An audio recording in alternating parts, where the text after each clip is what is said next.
G'day folks, it's Rob here and welcome to our small little backyard farm and aquaponics YouTube channel.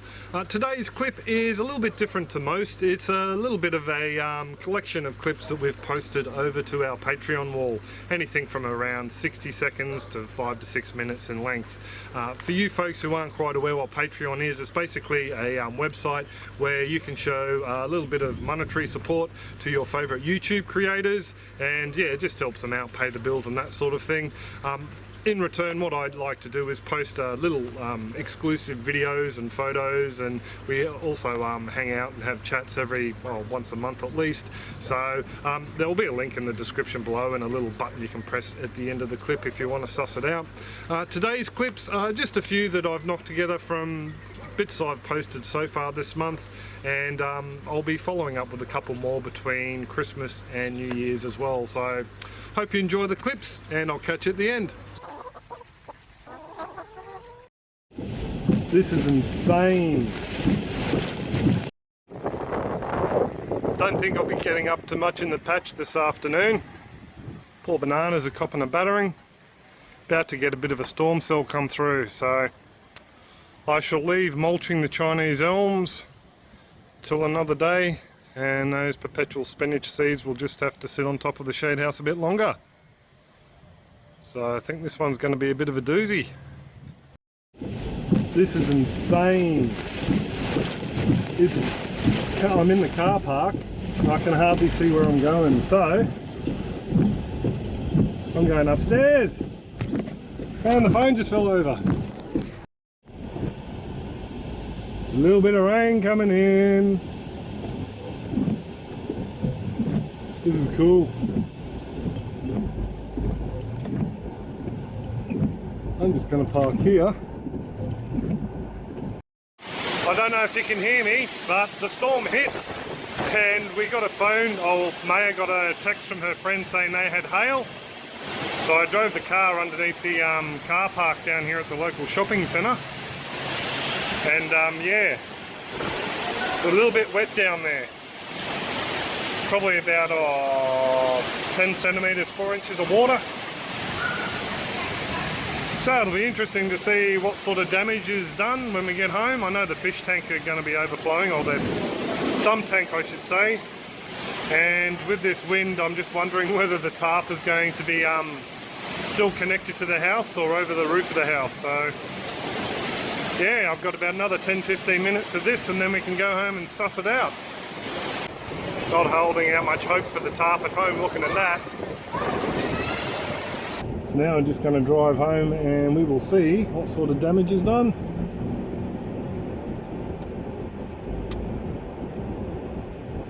The phone's probably going to fall over by the time I get home, but that's all good. I dare say there's going to be a mass exodus from the shopping centre as well, as people go home to see if they've got roofs, because by the look of it, it was a doozy. So I have a feeling our rain gauge is going to be a bit full too. It'll be interesting to suss out.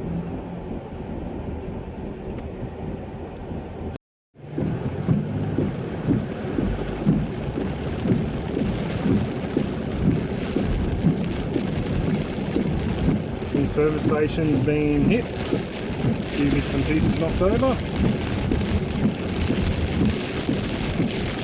A lot of water coming down the side gutters.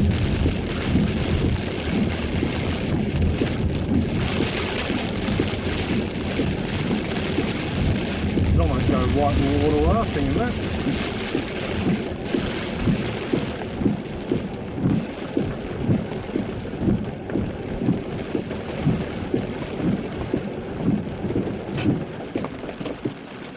So you ready to see if we still have a tarp? No, we don't! That's going to be fun to clean up. And we also lost the banana. But everything else looks fairly much well intact. So, time for me to go down and get wet. Well, the Aquaponics got a top up. It's dribbling water continuously. So we'll pop up and I'll show you the rain gauge. So, just to give you guys a look, we're sitting over 70 millimeters.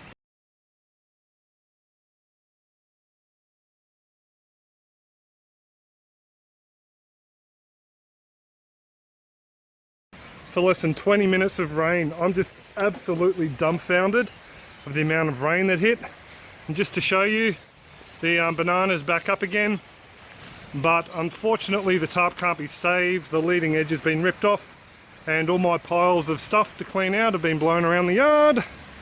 But that's all good, something to clean up after the rain stops. So I'm going upstairs for a cuppa.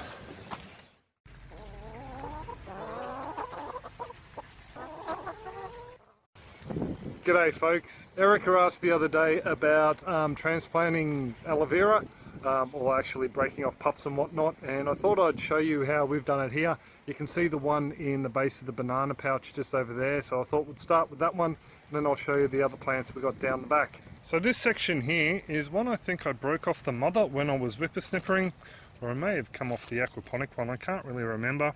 But I pretty much all just shoved the dried stalky end down in the soil here. And it seems to be doing okay. It has set out a couple of little roots down there, but it basically came off just as a brown stem like that. It was fairly grey and brown for a little while, and it's only picked up in the last couple of weeks. So there's a nice bit of green growth coming out of the centre there. Now, normally you don't start off with such a large section. You normally start off with the smaller pups. I'll just show you one down the bottom.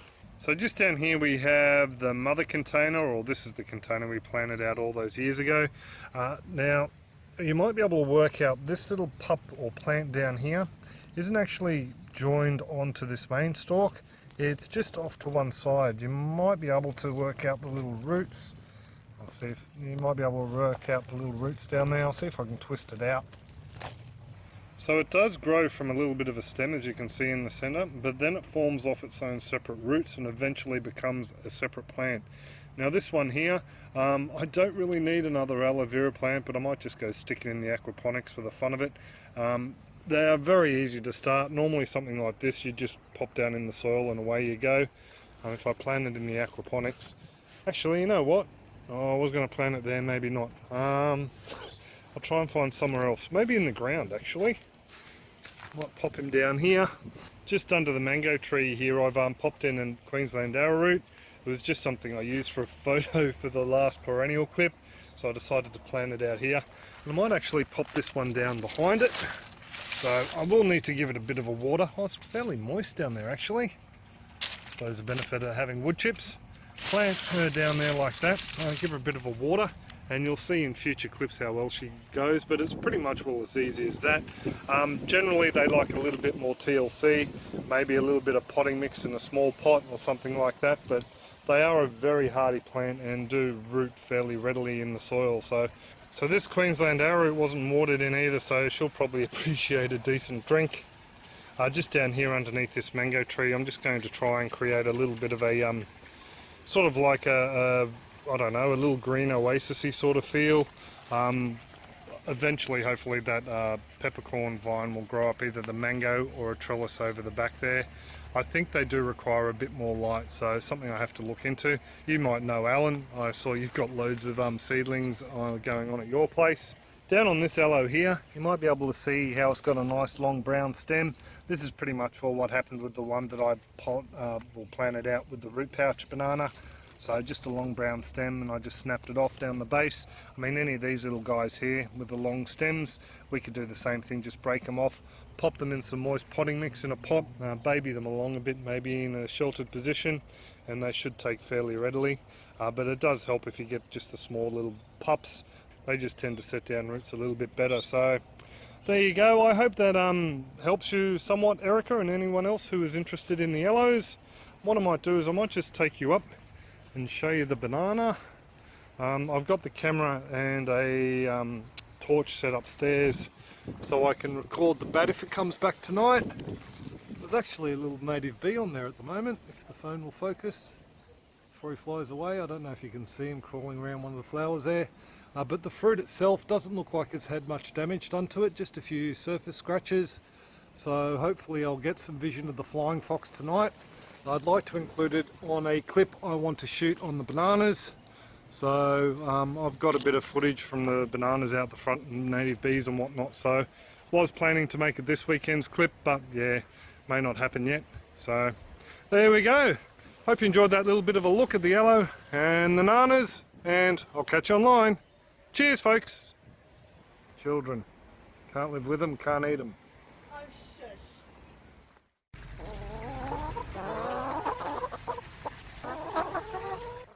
G'day, folks. I lost a fish today, so I've done all the precautionary things. I've been checking my levels to make sure I've got no elevated nitrite, which is all looking good there. And also too, no elevated ammonia, all looking schmicko there. I didn't think to take a photo of the little fella though, but he was very badly decomposed, and I found him floating in this tank here. So I've actually taken the solids lifting outlet off, just so all the scum that was associated with him decomposing on the surface has been taken out. Now, he wasn't there yesterday because I had a bloke around yesterday and we were having a look at the system and running through things, and there was no sign of any dead fish there yesterday, but he was very decomposed, so I dare say he was on the bottom. And because this one here, as you can see, you can only see shadows with the venturi and the airstone running there, whereas this one over here, which I've already spooked because I keep checking up on them, you can see pretty much all down the bottom over the base of the whole tank. And what I've been doing is hanging around over the top of this tank, spooking these guys, trying to find any signs of disease, either ick, tail rot, or any white lesions on the sides of the fish. Haven't seen any at all, so I'm thinking it may have just been a one-off. Now, if the fish in this tank were diseased, obviously it would spread through, oh, it's a bit blurry, obviously it would spread through the whole system, and the other tank would get it as well. So I am thinking that it may just be a one-off. But later on tomorrow, when I've got some time, I might pop a camera down in there just to make sure there's none others that are affected. Yeah, so that's a little bit disappointing. I'm actually really cheesed off at myself that I didn't get a photo, even though you couldn't really tell. Parts of the fins had rotted down and you could just see the cartilage that was inside it, and one of his eyes was gone. So he definitely had been sitting on the bottom of the tank for a fair while, I think. So I might have to start turning the compressors off and checking the tanks every day. So I've just pulled the meter out and we're sitting at 78, 79 degrees Fahrenheit. And Celsius, we're looking at 26 degrees Celsius, or 25. Are you going to go up? I think it's staying around 25. So the only thing I can think of is maybe it had a compromised immune system, mainly because the water temp in this all week long has been around about the 25-26 degrees, hasn't gone up much further than that, and that's pretty much, well, it is at the top range of what silver perch like, but yeah, it hasn't gone much higher. So something I've got to keep an eye on. And of course these guys here are going to take forever to finish off their food now. Sorry fellas, but yeah, these guys I might just lay off their food for a couple of days, and I'll drop the camera down there tomorrow and I'll suss out what the fish look like. But yeah, definitely not something I wanted to see when I came out and checked on the fish. But there definitely no movement in the nitrite, and the ammonia is fine. So I would have expected actually there'd be a little bit extra nutrients in the system from that fish breaking down, of course. But yeah, I've got to drop off Maya's friend and then come back and shoot this weekend's clip. So I will catch you folks online. Cheers all. I think I might scoop this feed out actually. I can't disturb them a bit too much.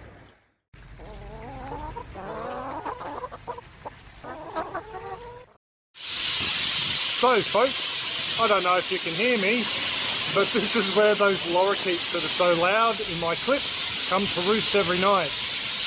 We're just in the main drag of Ipswich, and there's a series of these trees down this section, and all those rainbow lorikeets come here at night. So just be thankful I don't live near the centre of town.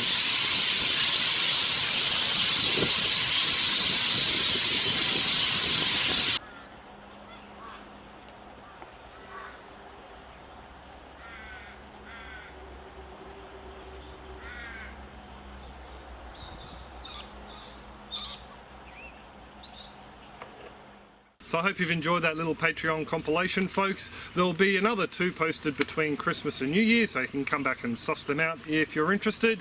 As for new content, I'm working on one with growing bananas in containers, and also to the little native bees beside the camera here. So hopefully those clips will be posted in the 1st and 2nd week of January.